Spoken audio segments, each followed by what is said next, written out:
Hello friends, स्वागत है आप सभी का एक स्टडी चैनल में। हम इस वीडियो में बात करेंगे रेलवे ग्रुप डी की पीटी कट ऑफ कितने नंबर तक जा सकती है।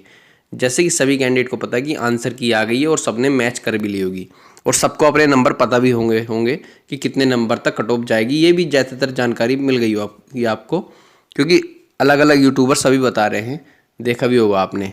लेकिन मैं आपको एग्जैक्ट कट ऑफ बताने का प्रयास करूँगा कि एग्जैक्ट कट ऑफ पीटी कितने नंबर तक जा सकती है और इतने पर आपका श्योर है 100% सिलेक्शन हो जाएगा। अगर आप चैनल पे नए हो, चैनल को जरूर सब्सक्राइब करना है। टेलीग्राम चैनल ज्वाइन नहीं किया तो वो भी आप कर सकते हैं, उसका लिंक भी मैं डिस्क्रिप्शन में दे दूंगा। तो चलिए बिना किसी देरी के वीडियो को शुरू करते हैं। जैसे कि आप सभी कैंडिडेट को पता है कि आपकी जो टोटल वैकेंसी है वो 32,438 वैकेंसी टोटल है।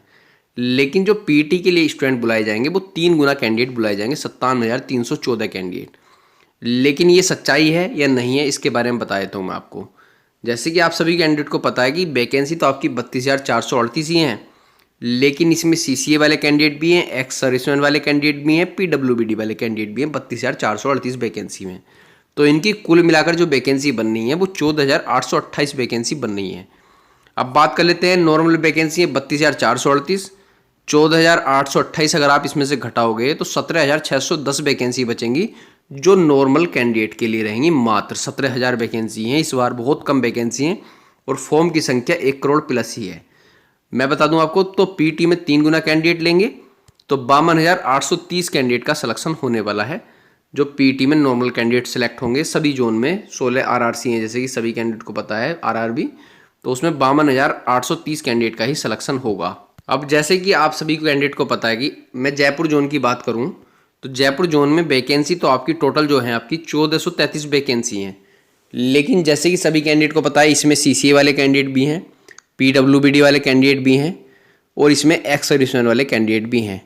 तो कुल मिलाकर कितने कैंडिडेट का सिलेक्शन होगा और कितने कैंडिडेट बाहर होंगे ये आपको मैं बता रहा हूँ। जैसे कि आप कैंडिडेट हैं, मान के चलो आप तो ये सोच रहे होंगे कि अनरिजर्व के 797 पद हैं, एससी के 191 पद हैं, एसटी के 77 पद हैं, ओबीसी के देख सकते हो 217 पद हैं और ईडब्ल्यूएस के 151 पद हैं। तो ये हकीकत में इतने पद नहीं हैं, क्योंकि इसमें एक्स सर्विसमैन वाले भी हैं, पीडब्ल्यूबीडी वाले भी हैं, सीसीए वाले कैंडिडेट भी हैं। अब कुल मिलाकर अगर हम इसमें अनरिजर्व के जो कैंडिडेट है 797 बनने हैं, अगर इसमें हम सीसीए वाले कैंडिडेट निकाल देते हैं, उनका परसेंटेज निकाल देते हैं, तो आपकी जो वैकेंसी बचेंगी अनरिजर्व की वैकेंसी बचेंगी 518 के समथिंग वैकेंसी बचेंगी। अब बात कर लेते हैं यहाँ पर एससी वाले कैंडिडेट की। तो एससी वाले कैंडिडेट की जो वैकेंसी बचेंगी आपकी वो मात्र 124 वैकेंसी बचेंगी। अब बात कर लेते हैं एसटी वाले कैंडिडेट की। तो एसटी वाले कैंडिडेट की जो वैकेंसी बचेंगी वो मात्र 50 वैकेंसी बचेंगी आपकी। अब बात कर लेते हैं ओबीसी वाले कैंडिडेट की। तो ओबीसी वाले कैंडिडेट की जो वैकेंसी बचेंगी वो मात्र 141 कैंडिडेट बचेंगे, 141 वैकेंसी ही बचेंगी। ईडब्ल्यूएस की बात करें तो ईडब्ल्यूएस की जो वैकेंसी बचेंगी आपकी वो 98 के समथिंग वैकेंसी बच जाएंगी, 98 के समथिंग। अब यहाँ पर भी 3 गुना कैंडिडेट लेंगे पीटी के लिए, यहाँ पर भी 3 गुना कैंडिडेट लेंगे, यहाँ पर भी 3 गुना, और सब जगह 3 गुना कैंडिडेट का ही सिलेक्शन होगा।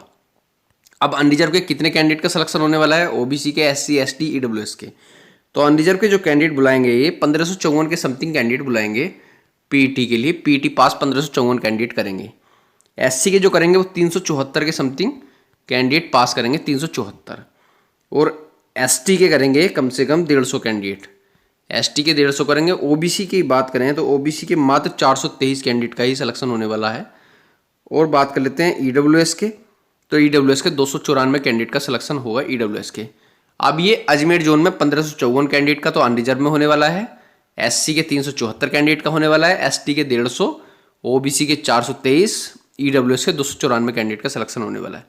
अब आप यहाँ पर भी सोच रहे होंगे कि अनरिजर्व के कैंडिडेट कितने ज़्यादा बड़ी संख्या में सेलेक्ट होंगे, क्योंकि अनरिजर्व ईडब्ल्यूएस सेम है। तो यही आरक्षण का खेल हो रहा है। मुझे खुद दिख रहा है कि यार बाकी और कैटेगरी के अगर सारे जोड़ लें तो अनरिजर्व के इतने कैंडिडेट का सिलेक्शन होने वाला है जितने एससी, एसटी, ओबीसी के मात्र। तो ये तो वैकेंसी का खेल है, इस पर आवाज़ उठानी चाहिए कि ओबीसी के, एससी, एसटी के इतने कम संख्या में वैकेंसी क्यों दे रहे हैं ये, और इतनी बड़ी संख्या में अनरिजर्व के कैंडिडेट क्यों लेते हैं ये नौकरी में, ओबीसी, एससी, एसटी क्यों नहीं लेते। लेकिन फिर भी कट ऑफ अनरिजर्व की ज़्यादा जाती है, ईडब्ल्यूएस की कम जाती है। वो आपको पता है कि जैसे 27% आरक्षण रहता है ओबीसी वालों का, ईडब्ल्यूएस का 10% है, उस तरीके से ही कट ऑफ जाती है। लेकिन हकीकत थोड़ी सी ऊपर नीचे हो जाती है, जैसे कि आप सभी कैंडिडेट को पता है। अब अजमेर जोन में कट ऑफ कितने नंबर तक जा सकती है उसकी बात कर लेते हैं। अब बात कर लेते हैं अजमेर जोन की। मैंने आपको WRE कट ऑफ बता दी थी, इलाहाबाद की बता दी थी। बात कर लेते हैं जयपुर जोन की। यहाँ पर अनरिजर्व की पहले 68.32 नंबर कट ऑफ गई थी, लेकिन इस बार आपके अनरिजर्व के कैंडिडेट हैं, कम से कम 75 नंबर चाहिए आपके। अगर रो मार्क्स इतने बनने होंगे आपके, अनरिजर्व के कैंडिडेट हैं, तो सेलेक्ट हो जाओगे। पीईटी के लिए जरूर बुलाया जाएगा आपको। बात कर लेते हैं ईडब्ल्यूएस के, तो कम से कम इनके कैंडिडेट के ईडब्ल्यूएस वालों के भी 60 नंबर तक बनने चाहिए। अगर आपके इतने नंबर आ रहे हैं ईडब्ल्यूएस के कैंडिडेट हैं, तो पीईटी के लिए आपको जरूर बुलाया जा सकता है, बुलाया ही जाएगा। ओबीसी के कम से कम 70 नंबर तक आने चाहिए। ओबीसी के इतने नंबर बनने होंगे, 70 नंबर आपके आ रहे होंगे पीईटी के लिए, आंसर की में इतने नंबर बनने होंगे, तो 100% पीईटी की तैयारी में लग जाइए। एससी की बात कर लेते हैं। एससी के भी कम से कम 65 नंबर तक कट ऑफ जा सकती है, तो एससी की 65 नंबर तक जरूर जाइए कट ऑफ। अगर आपके इतने बनने होंगे तो 100% सेलेक्ट हो सकते हो। एसटी की बात करते हैं तो इनकी भी 62 नंबर तक कट ऑफ जा सकती है। एसटी वालों की इतने नंबर कट ऑफ जा सकती है, तो पीईटी में आपका सिलेक्शन हो जाएगा। पीईटी के लिए जरूर बुलाया जाएगा।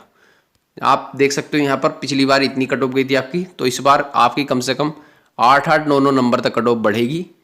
ये नॉर्मलाइजेशन की कट ऑफ है, मैं रो मार्क्स के अकॉर्डिंग बता रहा हूँ, क्योंकि वैकेंसी ही नहीं है इस बार, बिल्कुल वैकेंसी बहुत कम है। और जो अब इस बार 22,000 आई हैं आपकी, उसकी कट ऑफ एक बार कम भी जा सकती है, लेकिन 32,000 की कट ऑफ बहुत ज़्यादा हाई जाने वाली है। और आपके मन में कुछ भी डाउट रहे कमेंट बॉक्स में कमेंट जरूर करना। चैनल पे नए हो चैनल को जरूर सब्सक्राइब करना है। अगर मेरी बात आपको सही लगी हो, ईमानदारी से मैंने बोला है आपको, बिल्कुल कि धरती आसमान का अंतर है वैकेंसी में। धन्यवाद।